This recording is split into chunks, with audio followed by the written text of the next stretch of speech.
అయిపోయింది అంటూ కూడా ఒక డీల్ కుదుర్చుకున్నారు. తెరుచుకుంది ఒక్కసారిగా స్ట్రైట్ ఆఫ్ హార్మోస్ జలసంధి. ప్రపంచ దేశాలకు సంబంధించిన నౌకలన్నీ కూడా ఫ్రీగా ఆ స్ట్రైట్ ఆఫ్ హార్మోస్ నుంచి అవి వెళ్ళవచ్చు అంటూ స్వయంగా ప్రెసిడెంట్ డొనాల్డ్ ట్రంప్ ట్వీట్ చేశాడు సోషల్ మీడియా మాధ్యమంలో. ప్రపంచ దేశాలకు సంబంధించి ఆయన ఉద్దేశిస్తూ అమెరికా నౌకాదళ దిగ్బంధనాన్ని ఎత్తివేస్తున్నట్లు వెల్లడించారు ప్రెసిడెంట్ ట్రంప్. అలాగే ప్రపంచ నౌకలన్నింటినీ కూడా ఉద్దేశించి, ప్రపంచ దేశాలకు సంబంధించిన నౌకలను ఉద్దేశించి ఆయన మాట్లాడుతూ ఇంజన్లు స్టార్ట్ చేయండి అంటూ ట్రంప్ పిలుపునిచ్చాడు. 60 రోజుల పాటు మళ్ళీ ఈ కాల్పుల విరమణ ఒప్పందం అమల్లోకి రాబోతుంది. ఖతర్ దేశం మధ్యవర్తిత్వంతో మొత్తానికైతే యుద్ధం 60 రోజుల పాటు ప్రస్తుతానికి దాన్ని విరమించారు. కాల్పుల విరమణ కొనసాగిస్తున్నారు. సో అధికారిక శాంతి ఒప్పందంపై 19న స్విట్జర్లాండ్లో ఇరు దేశాలు అంటే అమెరికా, ఇరాన్కి సంబంధించిన ప్రతినిధులు అక్కడ కలుసుకొని సంతకాలు చేస్తారంటూ కూడా పాక్ పిఎం వెల్లడించారు. స్వాగతిస్తున్నాను ఈ 60 రోజుల సీజ్ ఫైర్ని అంటూ పాక్ పిఎం కూడా వెల్లడించడం జరిగింది. మరోపక్కన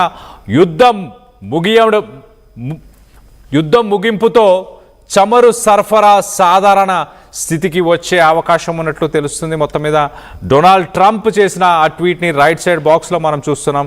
దానికి సంబంధించి ఒకసారి ఆ ట్వీట్ని కూడా మీకు చదివి వినిపించే ప్రయత్నం చేస్తా. The deal with the Islamic republic of Iran is now complete. Congratulations to all. I hereby fully authorize the toll free opening of the strait of Hormuz. So first పాయింట్లో ఇస్లామిక్ రిపబ్లిక్ ఆఫ్ ఇరాన్తో deal complete అయిపోయింది, అంటే పూర్తి అయిపోయింది అంటూ మొదటి లైన్లో చెప్పే ప్రయత్నం చేశాడు. రెండో లైన్లో స్ట్రైట్ ఆఫ్ హార్మోస్ ఇప్పుడు టోల్ ఉండదు, దానికి ఎలాంటి ఛార్జెస్ వర్తించవు. గతంలో మనందరికీ తెలుసు సుమారు ఒక 5 కోట్ల నుంచి 10 కోట్ల రూపాయలు ప్రతి షిప్ పైన ఇస్లామిక్ రిపబ్లిక్ ఆఫ్ ఇరాన్ వసూలు చేస్తూ ఉండే. ప్రస్తుతానికి ఆ టోల్ని విధించరు.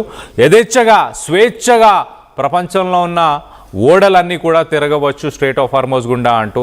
దాని తర్వాత simultaneously herewith authorize the immediate removal of United States naval blockade. ఇరాన్కి సంబంధించిన పోర్ట్స్ని అమెరికా దళాలు బ్లాక్ చేసి ఉన్నాయి గతం నుంచి. వాటన్నిటినీ కూడా ఇమీడియట్గా తొలగించేస్తున్నాము అంటూ ట్రంప్ చెప్పుకొచ్చాడు. అలాగే ప్రపంచ దేశాలకి ఆయన పిలుపునిచ్చే ప్రయత్నం చేస్తాడు. లాస్ట్ లైన్లో మనం చూస్తే కనుక ships of the world start your engines, let the oil flow. President Donald J Trump. So మొత్తం మీద ప్రపంచ దేశాలను ఉద్దేశించి ఆయన మాట్లాడుతున్నారు. మరి ముఖ్యంగా నిన్న ట్రంప్కి 80 సంవత్సరాల వయసు. నిన్న ఆయన బర్త్డే అవ్వడం, ఆ బర్త్డే రోజే ఈ డీలు కుదరడంపై కూడా అమెరికాకు సంబంధించి మరి ముఖ్యంగా రిపబ్లికన్ పార్టీకి సంబంధించిన మెంబర్స్ అందరూ కూడా సంతోషాన్ని వ్యక్తపరిచారు. ట్రంప్ ఆయన పుట్టినరోజే ఈ డీల్ కుదరడానికి కూడా స్వాగతిస్తున్నారు. దీంట్లో మనం గమనించాల్సిన విషయాలు ఏంటంటే లెబనాన్తో పాటు ఇరాన్కి సంబంధించిన ప్రాక్సీ కంట్రీస్ ప్రాక్సీ మిలిషియా ఏదైతే ఉందో వాటన్నిటిపైన కూడా సైనిక చర్యలు, అంటే ఇజ్రాయెల్ లెబనాన్ పైన దాడులను కూడా నిలిపివేయాలి. ఆ అంశాలను కూడా దీంట్లో పొందుపరిచినట్టు కూడా తెలుస్తుంది. ఈ అంగీకారంతో 60 రోజుల పాటు కాల్పుల విరమణ ఒప్పందం అమలులోకి రానుంది. ఈ కాలంలో మరి ఇరు దేశాల మధ్య మరింత శాంతి చర్చలు కూడా నిర్వహించబోతున్నారు. న్యూక్లియర్ డీల్ కూడా జరగబోతుంది. మొత్తంగా ఇరాన్ తన మీద ఉన్న శాంక్షన్స్ని తొలగించాలి. అలాగే బిలియన్స్ ఆఫ్ డాలర్స్, ఇరాన్ ప్రభుత్వానికి సంబంధించి బిలియన్స్ ఆఫ్ డాలర్స్ ప్రపంచ దేశాల బ్యాంకుల్లో ఎలాగైతే ఫ్రీజ్ అయిపోయి ఉన్నాయో వాటిపైన కూడా ఆంక్షలు తొలగించాలి అంటూ కూడా ఇరాన్ ప్రధానంగా మొదటి నుంచి ఆ డిమాండ్లను ముందుకు తీసుకొచ్చే ప్రయత్నం చేస్తుంది. మరోపక్కన అమెరికా ప్రధాన డిమాండ్ ఇరాన్ దగ్గర ఉన్న న్యూక్లియర్ అంటే యురేనియంకి సంబంధించిన నిల్వలు ఏవైతే ఉన్నాయో ఆ నిల్వలన్నింటినీ కూడా ఇంటర్నేషనల్ అటామిక్ ఎనర్జీ ఏజెన్సీకి ఇచ్చేయాలి. ఎలాంటి న్యూక్లియర్ ప్రోగ్రామ్ అంటే అణుబాంబుని తయారు చేసే ప్రయత్నం ఇరాన్ చేయకూడదు అంటూ చేయనంటూ కూడా హామీ ఇవ్వాలి అనేది అమెరికా ముందు నుంచి కోరుతున్న డీల్ అని చెప్పొచ్చు. అయితే ఈ డీల్ తాలూకు మరిన్ని వివరాలు బయటకు రావాల్సి ఉంది. ఖతర్ అనే దేశం ఆ మీడియేషన్ చేసి ఈ ఒప్పందాన్ని ఖరారు చేసినట్టు తెలుస్తుంది. ఖతర్కి సంబంధించిన ప్రతినిధులు ఇరాన్లోని తెహరాన్కి వెళ్ళి సుమారు 15 గంటల పాటు చర్చలని జరిపారు. ఆ 15 గంటల పాటు చర్చలు జరిపిన తర్వాత ఒక మెమరాండంని ఇరాన్ ప్రభుత్వానికి సంబంధించిన ప్రతినిధులు ఒక మెమరాండంని ఇచ్చే ప్రయత్నం చేశారు. అమెరికా ఇచ్చిన మెమరాండంని ఇరాన్కి సంబంధించిన ప్రతినిధులకి ఈ ఖతర్ దేశానికి సంబంధించిన మీడియేషన్ వ్యక్తులు వాళ్ళు దాని ఇరాన్కి సంబంధించిన ప్రతినిధులకు చెప్పే ప్రయత్నం చేశారు. మొత్తం మీద శాంతి ఒప్పందం పూర్తయిపోయింది. ఇరాన్ పైన ఆంక్షలను తక్షణమే ఎత్తివేస్తున్నట్లు ట్రంప్ స్వయంగానే ప్రకటించారు. హార్మోజ్ని వెంటనే తెరవాలంటూ కూడా సోషల్ మీడియాలో ఆయన ఒక పోస్టును పెట్టడం జరిగింది. మొత్తం మీద ఈ పోస్టుతో మరి ప్రపంచ దేశాలకి సుమారు 20% ఆయిల్ ఇక్కడి నుంచే వెళ్తుంది.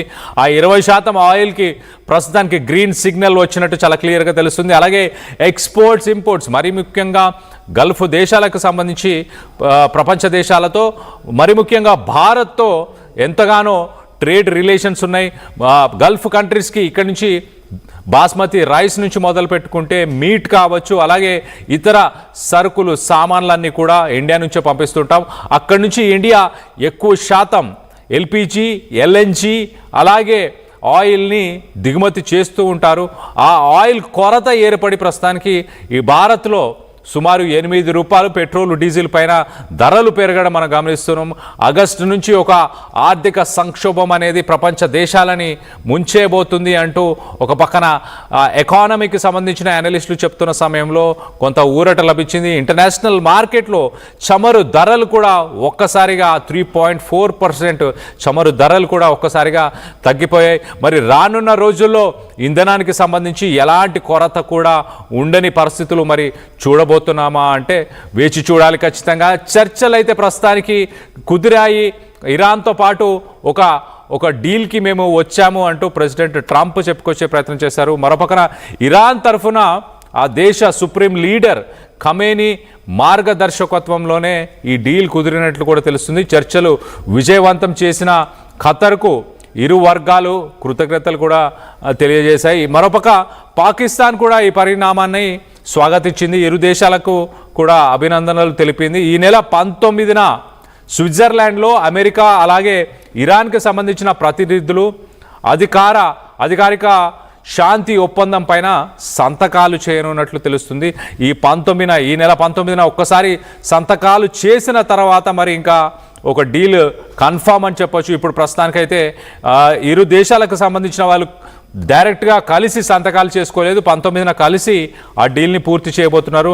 ట్రంప్ పుట్టినరోజు సమయంలోనే మరి ఈ డీల్ కుదరడం విశేషం అంటూ కూడా అమెరికాకు సంబంధించిన ఫారెన్ మినిస్ట్రీకి సంబంధించి మార్కో రూబియో కూడా ఆయన కూడా మెన్షన్ చేయడం జరిగింది. మొత్తం మీద ఈ 3 నెలల యుద్ధం ఇరు దేశాలు అలాగే ఇరు దేశాలతో పాటు పలు దేశాలు అని చెప్పొచ్చు ప్రపంచం మొత్తంగా భారీ మూల్యాన్ని చెల్లించుకున్నాయి. ఇప్పటిదాకా అమెరికా వైమానిక దాడులు, క్షిపణి దాడులతో ఇరాన్లో పలు సైనిక స్థావరాలు అలాగే అక్కడ ఆయిల్ రిజర్వ్స్ ఏవైతే ఉన్నాయో వాటన్నిటిపైన అలాగే మౌలిక వసతుల పైన తీవ్రంగా ప్రభావితం చూపించాయి. మరోపక్కన హార్మోజ్లో అమెరికా బ్లాకేడ్ వల్ల ప్రపంచ దేశాలకు జరగాల్సిన ట్రేడ్ ఒక్కసారిగా ఆగిపోయింది, వాణిజ్యం ఒక్కసారిగా ఆగిపోయిందని చెప్పొచ్చు. మరోవైపు ఇరాన్ ప్రయోగించిన క్షిపణులు, డ్రోన్లు దాడుల కారణంగా అమెరికా సైనిక స్థావరాలు, గల్ఫ్ కంట్రీస్లో ఉన్న ఆ స్థావరాలన్నీ కూడా ఆయుధ సంపత్తి అంతా కూడా నాశనం అయిపోయింది.